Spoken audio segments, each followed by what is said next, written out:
مکتوب‌های استاد عینی جزئی از تاریخ پرحادثه ملت ماست. مکتوب‌های عینی افشاگری راه پرشیب و فراز و ناهموار مردم تاجیک در جاده تاریخ سازی است. مکتوب‌های استاد عینی بیانگر تلاش‌های بی‌دریغ او در جاده دولت سازی نوین تاجیکان است.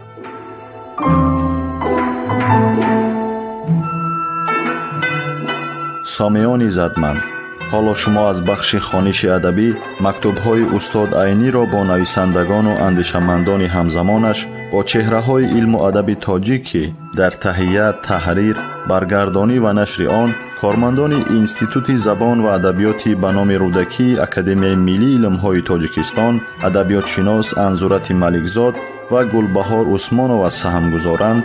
در قرائت هنرپیشه خلقی تاجیکستان نورالله عبداللهیف شنوید.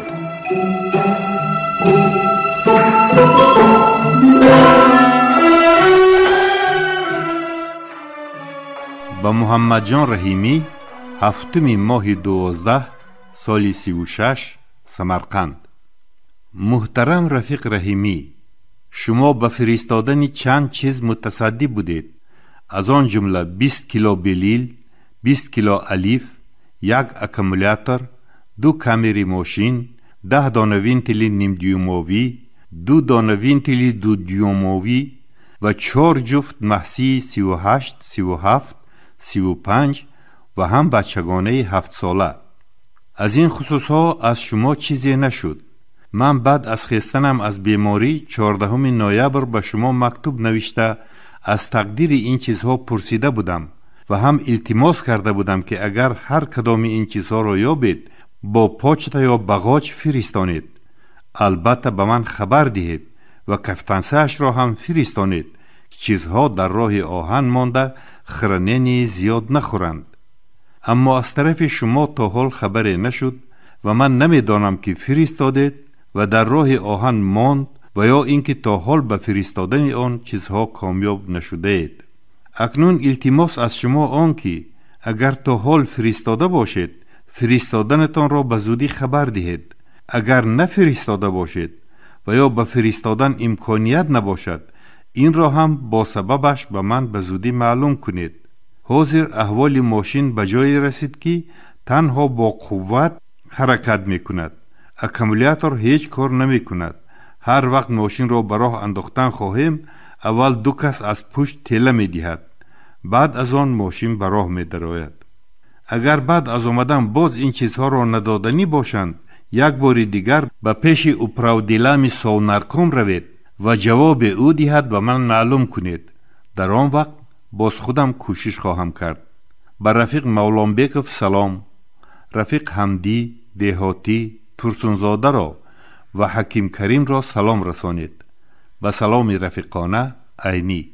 آدرس سمرقند، لنینسکی رایون، کوارتل قرغنچه، دوم، نامر 10 عینی.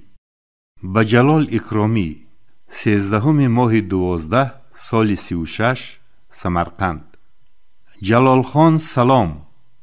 مکتوب 2 دکبر نوشته اتان با 28 دفتر متریال 12 دکبر رسید. پاسیلکه کشادگی بود. معلوم می شود که شما متریال را به مطبعه سمرقند فرستاده اید. باید به شما معلوم باشد که تاجگیز این وقتها در سمرقند کار ندارد و در مطبعه خادمی ندارد که متریال را به من برساند. بنابراین چیزی که به مطبعه فرستاده شود ممکن است به من نرسد و خود به خود گم شده رود و این است که دیر می رسد. بنابراین در آینده به آدرس خودم با پاسیلکه یا بندیرول نرخناک کرده فرستانید. از وجه که تحریر باشد البته کار با آهستگی می رود. سببش این است که هنوز من به قوت اوله هم نیامدم. هوا هر قدر خنکتر و نمدارتر شود همان قدر احوال من وزنین و کارم سست می شود. رحیمی در دنیا هست یا نیست به من می فرستادگی چیزها داشت لا اقل خط کرده وجه دیرماندنش را هم نمی نویسد. حتی در مکتوبهای من که تا حال 2 خط کردم جواب هم نمی فرستاند. هرچی باشد سلام رسانید. به خط نویسی خوشش نیاید جوابهای مکتوبهای مرا به شما زبانی گوید. شما نویسید. با سلام خیرخواهانه عینی. به غنی سلام. آدرس من سمرقند، لنینسکی رایون، کوارتال قرغنچه، دام نمر 10 عینی.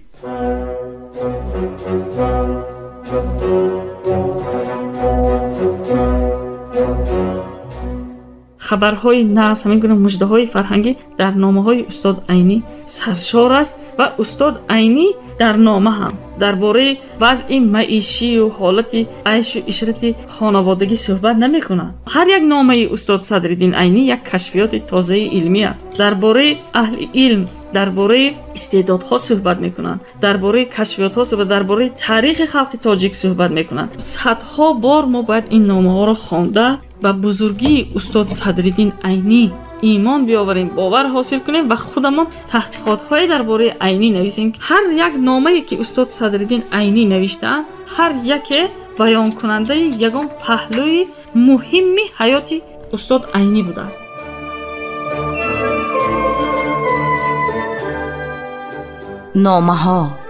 نامه‌های سرنوشت ساز و تاریخ ساز ملت.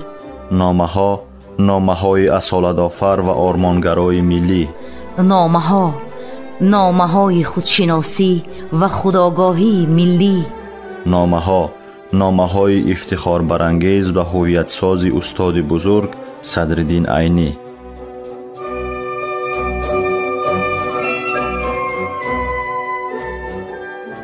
رفیقان قدردان، در دنیا هیچ دولتی و خلقی نیست که مانند دولت و خلق تاجیک اهل علم و ادبیات را به این درجه حرمت، غمخواری و قدرشناسی کند.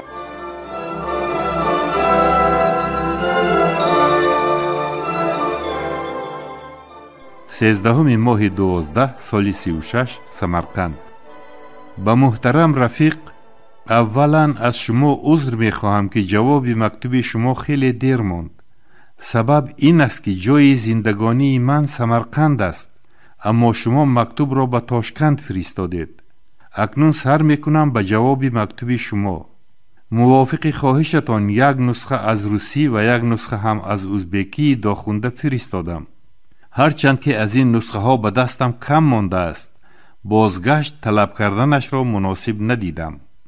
غیر از اینها یک نسخه از اویغوری داخونده و هم یک نسخه از تاجیکیش فرستادم که شاید در وقت ترجمه از آنها هم فایده برید.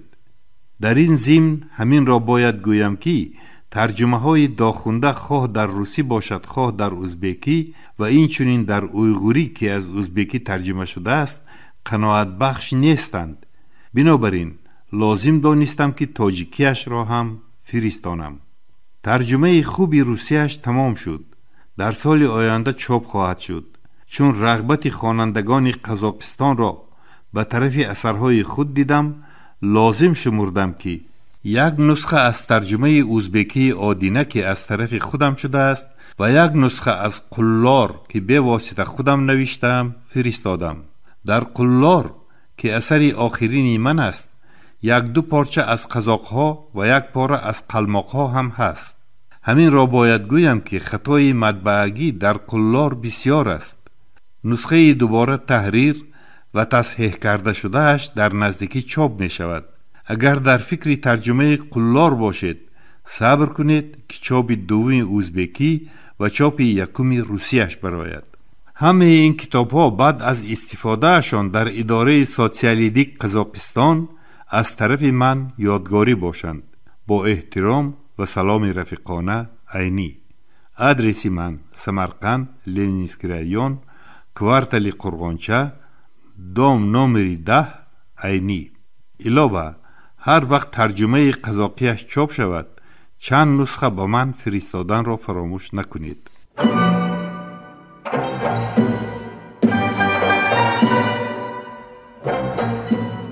سامعان عزتمند، یادرس می‌شویم که شما از بخش خوانش ادبی مکتوب‌های استاد عینی را با شخصیت‌های بزرگ زمانش که دارای اهمیت مخصوص علمی و ادبی‌اند در قرائت هنرپیشه خلقی تاجیکستان نورالله عبداللهیف از رادیوی فرهنگ شنیدید.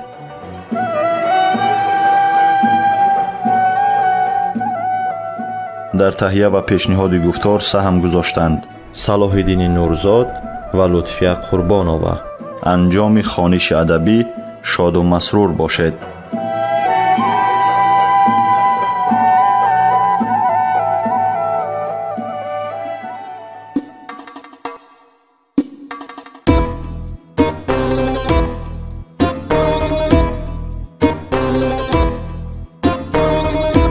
عمری عینی از برای خلق صرفی خامشو، خلقی ما را دفتری عینی شهادت نامشو. عمری عینی از برای خلق صرفی خامشو، خلقی ما را دفتری عینی شهادت